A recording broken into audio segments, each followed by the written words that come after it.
आप सभी को जय मसीह की दोस्तों। मेरा नाम है रोहित कुमार। आप देख रहे हैं द यीशु इंस्पायर चैनल में आप सभी का स्वागत करता हूं। दोस्तों, आप सभी लोगों के बीच में लेके आ चुका हूं इन वचनों को बोल दो, शैतान इशारों में नाचेगा। जैसे कि मेरे प्रियो, आप सभी लोगों के बीच में लेके आया हूं कि परमेश्वर के कुछ ऐसे वचन हैं जिन वचनों को हमें पढ़ने से शैतान जो होता है वो हमसे डरता है। शैतान हमारे पास आने तक का डरता है, वो हमें छूने का तो छोड़ो। क्योंकि मेरे प्रियो, प्रभु का वचन कहता है हमें अपने जीवन में अपने आप को सुरक्षित करने के लिए प्रभु के कुछ वचनों को हमें हथियार बनाना चाहिए। जैसे कि हम कोई जानवर को या किसी भी व्यक्ति को मारने के लिए लाठी डंडा या कोई चीज़ का इस्तेमाल करते हैं, ठीक उसी प्रकार हमें शैतान को डराने के लिए, शैतान का सामना करने के लिए हमें प्रभु के वचन का सहारा लेना पड़ता है। तो चलिए दोस्तों, सबसे पहले वचन को पढ़ते हैं। यहाँ पे लिखा हुआ है, यशायाह की पुस्तक अध्याय 14 से 12 और 15 में लिखा हुआ है, हे ओ प्रातःकाल का सितारा, तू आकाश से क्यों गिरा पड़ा है और तू धरती पर क्यों गिरा पड़ा है? तूने जातियों को पराजित किया है। और यहाँ शैतान का पतन की बात की गई है।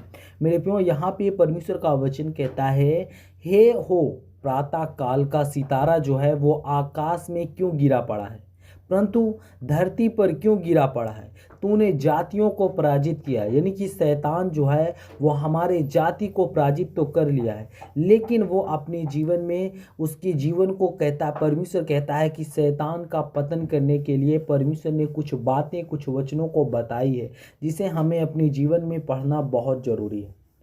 दोस्तों, यहाँ पे लिखा हुआ है, 2 में पढ़ते हैं। लूका की पुस्तक अध्याय 10 से 18 में लिखा हुआ है, यहाँ पर पढ़ते हैं, उसने उनसे कहा कि मैंने शैतान को आकाश से बिजली के सामने गिरते देखा है। और यह वचन शैतान की पराजय की ओर से गति करता है। मेरे प्रियो, यहाँ पे परमेश्वर का वचन कहता है कि उसने उनसे कहा कि मैंने शैतान को आकाश से बिजली के सामने गिरते देखा है। और यह वचन शैतान की पराजय की ओर से इगती होती है। इगती का मतलब होता है कि शैतान हमेशा, अगर आप प्रभु के वचन पे मजबूत हैं, आप प्रभु के वचन को हथियार बना लिए हैं, तो शैतान हमेशा पराजय होगा और वो कभी भी आकाश से बिजली के समान गिरता है, लेकिन वो आपका सामना नहीं कर पाएगा। क्योंकि मेरे प्रियो, आपके पास वो हथियार है जो परमेश्वर हमारे जीवन के लिए दिया है। हमें अपने जीवन को सुरक्षित रखने के लिए हमें अपने जीवन में प्रभु का वचन का सहारा लेना बहुत ज़रूरी है। और दोस्तों, यहाँ पे पढ़ते हैं, लिखा हुआ है, मत्ती की पुस्तक अध्याय 12 से 29 में लिखा हुआ है, यहाँ पे पढ़ते हैं, या कोई अंधे के घर में घुसकर उसके सामने बंधु को लूट सकता है, जब तक वह पहले उसे अंधे के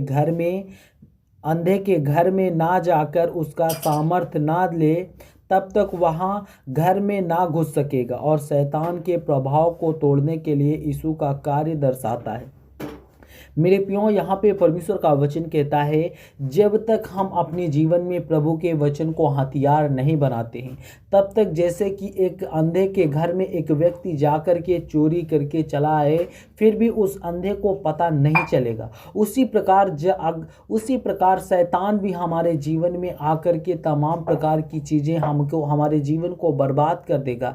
लेकिन प्रभु कहता है कि जब आप प्रभु के वचन पे विश्वास करोगे, प्रभु के बताए हुए मार्ग पे चलोगे, तो आप कभी भी हैरान और आप कभी भी परेशान नहीं हो पाओगे, क्योंकि वो परमेश्वर तुम्हें बचाएगा। और दोस्तों, यहाँ पे पढ़ते हैं, लिखा हुआ है 4 में, प्रकाशित वाक्य की पुस्तक अध्याय 12 से 9 में लिखा हुआ है, यहाँ पर पढ़ते हैं, लिखा हुआ है, और वह बड़ा अजगर प्राचीन सर्प जिससे शैतान और इब्लीस कहते हैं, और जो सारी पृथ्वी को गुमराह करता है, और परमेश्वर कहता है कि वह स्वर्ग के भूमि पर गिरा पड़ा है और उसके साथ उसके दूत भी गिर पड़े हैं। यहाँ पे परमेश्वर का वचन कहता है, जो आज हम लोगों को गुमराह करता है वह बहुत बड़ा अजगर है और प्राचीन सर्प, यानी बहुत पुराना सर्प है, जिसे शैतान और इब्लीस कहते हैं। यानी कि उसका नाम शैतान है और उसका नाम इब्लीस है, क्योंकि वो एक परमेश्वर का दूत था, लेकिन फिर वो यहाँ पर धरती पे गिरा पड़ा और हमारे धरती के सारे लोगों को गुमराह करता है। और वह स्वर्ग से भूमि पर गिरा पड़ा था और उसके साथ उसके दूत भी गिर पड़े थे, यानी कि जो उसके साथ इब्लीस के साथ रहते थे वो भी दूत गिर पड़े थे।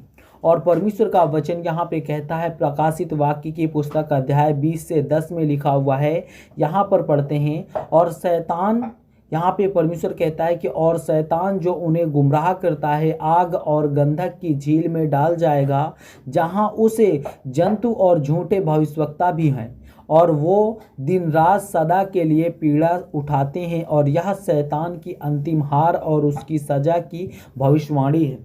यहाँ पे प्रभु का वचन कहता है कि और शैतान जो होता है वो उन लोगों को गुमराह करता है, आग और गंधक की झील में डाल देता है, यानी कि उन लोगों को, जैसे कि अगर हम प्रभु के वचन पे कमज़ोर हैं और प्रभु के वचन को अपना हथियार नहीं बनाए हैं, तो मेरे प्रियो वो क्या करता है, हमको गुमराह करता है और गुमराह करके हमें आग और गंधक की झील में डाल देता है, और डाल करके जहाँ उस पर जंतु और झूठे भविष्यवक्ता भी होते हैं।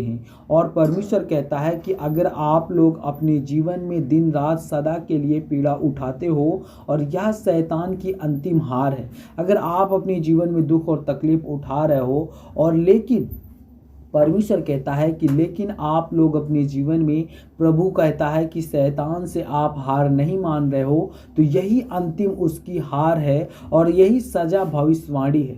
मेरे प्रियो, परमेश्वर कहता है उसकी सजा की भविष्यवाणी है शैतान की।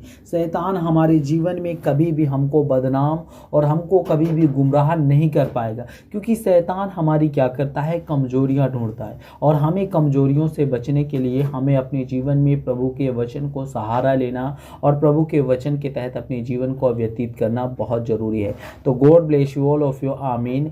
नेक्स्ट वीडियो मिलता हूँ दोस्तों।